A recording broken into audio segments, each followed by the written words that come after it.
Republicans in Congress plan to fight back against these vaccine mandates being pushed on us by the Biden administration?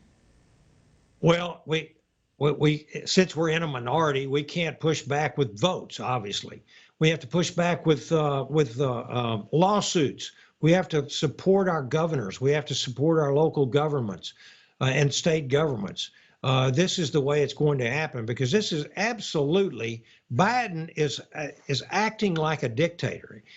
He thinks he's won, but he is not, and it's a massive overreach of power.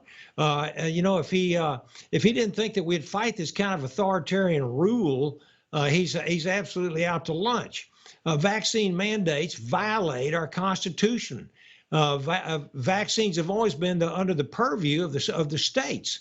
And we have what we call a 10th Amendment, and I think anybody that knows anything about the Constitution knows that this is going to be a state issue. It was not given to the federal government by the Constitution, and everything that wasn't given them specifically comes under the states, and that's the 10th Amendment.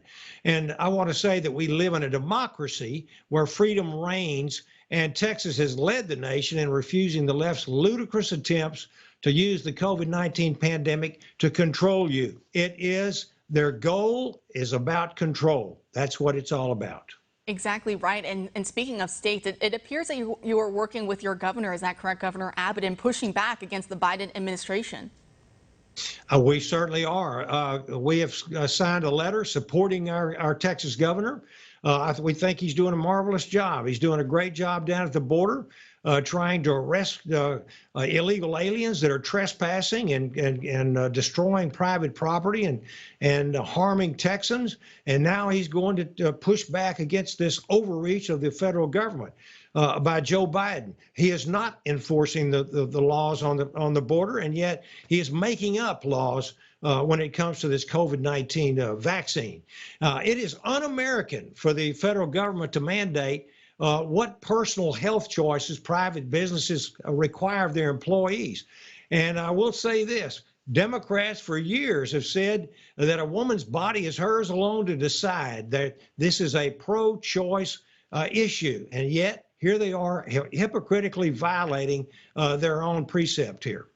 Yeah, that's exactly right. And doesn't it just still blow your mind? I mean, here we were hearing over the weekend that Dr. Fauci now, he wants to even further expand. I mean, as if Biden's Friday announcement wasn't bad enough, he wants to extend it now to all public education, to all these different schools, pushing the vaccine mandates on our children, also for airline travel. So he just keeps trying to grow this more and more, where it seems like just to step outside your door, the kind of world that Biden and Fauci want us to live in, we have to show our papers everywhere. But I mean, Fauci is the guy, and he's been lying about this now for many months, about, whether money was sent from the U.S. government under Fauci's direction to Peter Daszak and some of these other groups in Wuhan with the funding of bat-based coronaviruses, studying them on humanized cells in animals to make it easier to transmit between animals and humans. And for months, we've seen the backs and forths between especially Dr. Fauci and, of course, your colleague in the upper chamber, Senator Rand Paul. And Fauci says, no, we don't do that. And then just the other week, we saw The Intercept releasing all these hundreds of pages of FOIA request documents showing that, yes, indeed, that is what happened. So does it just still blow your mind to see that Fauci still has so much credibility to kind of just wave his finger like it's a magic wand and to just to really dictate down to the American people? He certainly seems to be a darling of the Democrats and a darling of the mainstream media. But I'll tell you, instead of mandates for vaccines, we need to investigate COVID's origins and the Chinese Communist Party, Dr. Fauci, and where and how taxpayers' money from American citizens went to pay for a lot of this stuff.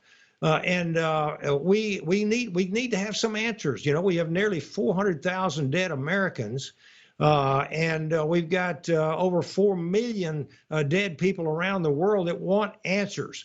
And it's a shameful politicization of this virus. And again, their goal is control. And we must push back on this if we expect to have liberty and freedom and live under a constitutional republic, which we've enjoyed for over 200 years.